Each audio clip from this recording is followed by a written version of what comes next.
Iran की एटमी तंसीबात पर दोबारा हमले से बिल्कुल गुरेज नहीं करूंगा। एयरफोर्स ने 52,000 फीट की बुलंदी से हदफ को निशाना बनाया। ईरान की एटमी तंसीबात को मुकम्मल तबाह कर दिया। ईरान में अब कोई जौहरी हथियार नहीं है। अमरीकी सदर कांगो और रवांडा के दरमियान जंगबंदी मुआहदा कराने के बाद मीडिया से गुफ्तगू कर रहे थे। कहा, पाकिस्तान, भारत, इसराइल, ईरान के बाद अब कांगो और रवांडा के दरमियान जंगबंदी करा दी। अमरीकी सदर का कनाडा के साथ तिजारती बातचीत खत्म करने का ऐलान। कहा, कनाडा का अमरीकी टेक्नोलॉजी कंपनीज पर टैक्स लगाना बराह रास्त हमला है। कनाडा यूरोपीय यूनियन की नकल कर रहा है। तिजारती मामलात के लिए कितना टैक्स टैरिफ अदा करना होगा 7 रोज में बता देंगे।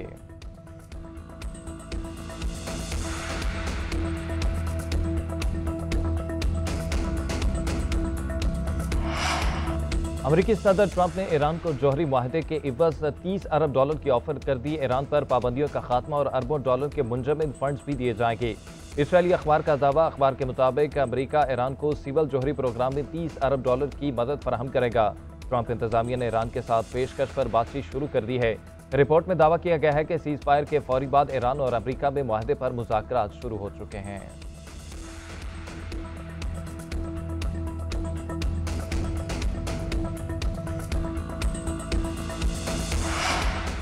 पाकिस्तान तहरीक-इंसाफ मखसूस नशिस्तों से महरूम। सुप्रीम कोर्ट ने नजरसानी दरख्वास्तें मंजूर कर ली। खवातीन और अकलियतों की मखसूस नशिस्तें PTI को देने का फैसला कलअदम। पेशावर हाई कोर्ट का फैसला बहाल। आईनी बेंच ने 5 के मुकाबले में 7 की अक्सरियत से नजरसानी दरख्वास्तें मंजूर की। जस्टिस अमीनुद्दीन खान ने मुख्तसर फैसला पढ़कर सुनाया। जस्टिस जमाल मंदोखिल का फैसले से इख्तलाफ। जस्टिस मोहम्मद अली मजहर और जस्टिस हसन अजहर रिफी के इलेक्शन कमीशन को PTI के 80 उम्मीदवारों की नामजदगी का असर नो जायजा लेकर 15 रोज में फैसला करने की हिदायत।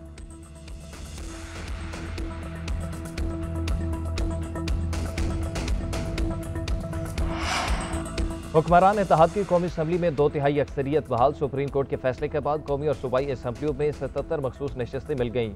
मुस्लिम लीग नून, पीपल्स पार्टी, JUI और दीगर जमातों को मखसूस नशिस्तें दी जाएंगी।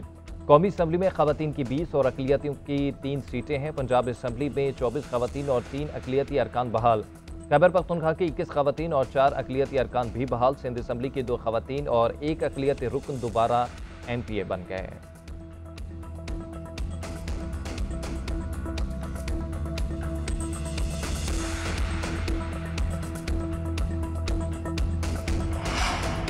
आलमी सतह पर भारत को एक और सुबकी का सामना। पाकिस्तान की बड़ी कामयाबी। सिंतास मुआहदे पर सालिसी अदालत की पाकिस्तान के मौक़िफ़ की तायीद।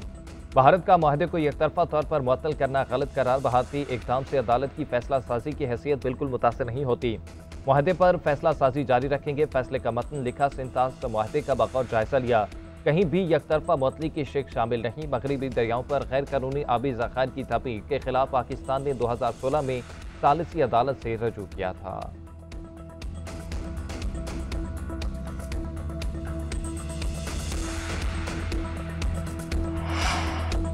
पाकिस्तान ने अपने से 7 गुना बड़े मुल्क को शिकस्त दी। भारत का बयानिया झूठ की बुनियाद पर था और हम सच पर खड़े थे। Chairman Peoples Party Bilawal Bhutto Zardari का इस्लामाबाद में मीट दी प्रेस कॉन्फ्रेंस। बोले, जारहियत के बाद हिंदुस्तान को सफारती महाज पर भी शिकस्त का सामना करना पड़ा। पाकिस्तान ने बयानी की जंग में भी कामयाबी हासिल की। मोदी पाकिस्तान और भारत की नस्लों को पानी पर लड़ाना चाहता है। हमारा मौक़िफ़ है, सिंतास मुआहदे के तहत अपना पानी हासिल करें। BJP के अलावा भारत की अवाम जंग नहीं चाहते।